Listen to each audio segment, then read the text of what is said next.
Kaibigan, kung ang buhay mo'y puro problema, hindi ka dapat manghina, di ka dapat na mawala ng pag-asa. Di ka nag-iisa at di ka niya pababayaan. Nariyan na siya sa iyong tabi at ikaw ay kanyang tutulungan. Di naman puro mabuti lang, sa kanya ay dapat mata mo. Kung minsan ay tinutuwi sa kasalanan upang makita mo, tayo'y pantay-pantay, walang mahirap o mayaman. Subalit di ka dapat magtampo, ang dapat nga siya ay lapitan. Halika, sumama ka sa'kin kaibigan, upang iyong malaman kung ano ang tunay niyang kalooban. Halika, sumama ka sa'kin kaibigan, di ka dapat magduda, di ka dapat na mawala ng tiwala.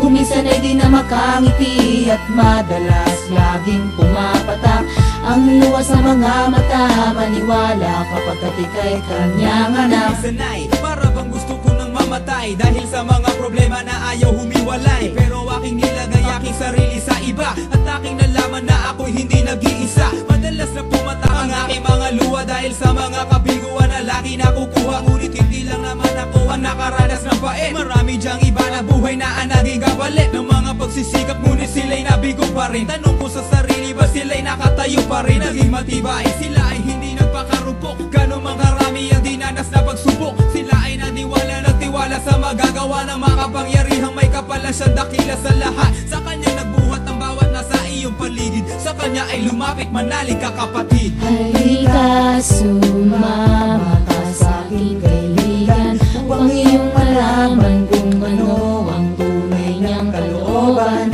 Halika, sumama ka sa'kin kaibigan, di ka dapat magduda, di ka dapat na mawala ng tiwala.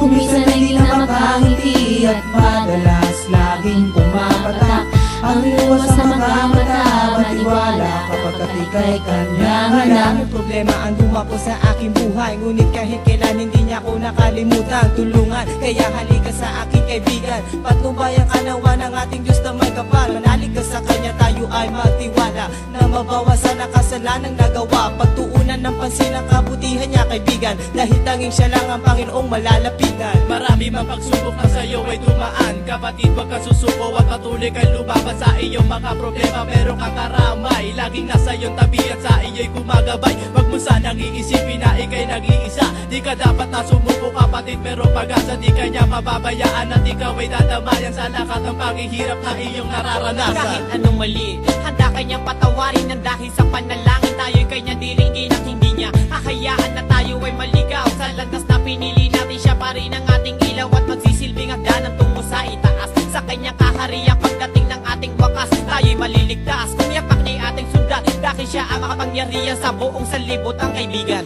Halika, sumama ka sa'kin kaibigan, upang iyong malaman kung ano ang tunay niyang kalooban. Halika, sumama ka sa'kin kaibigan, di ka dapat magduda, di ka dapat na mawala ng tiwala. Kung minsan ay di na makangiti at madalas laging pumapatak ang luha sa mga mata, maniwala kapag ika'y kanyang anak. Sa kanya ilapit mo ang iyong problema, di ka dapat magduda, di ka dapat na mawalan na pag-asa. Tayo'y pantay-pantay, walang mahirap o mayaman. Subalit di ka dapat tumalikod, dapat nga siya ay lapitan. Halika, sumama ka sa'king kaibigan, upang iyong malaman kung ano ang tunay niyang kalooban. Halika, sumama ka sa'king kaibigan, di ka dapat magduda, di ka dapat na mawala ng tiwala.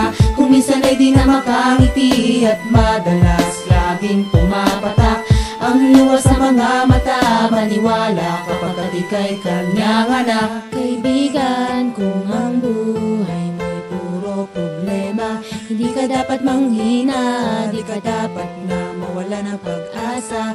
Di ka nag-iisa at di ka niya pababayaan.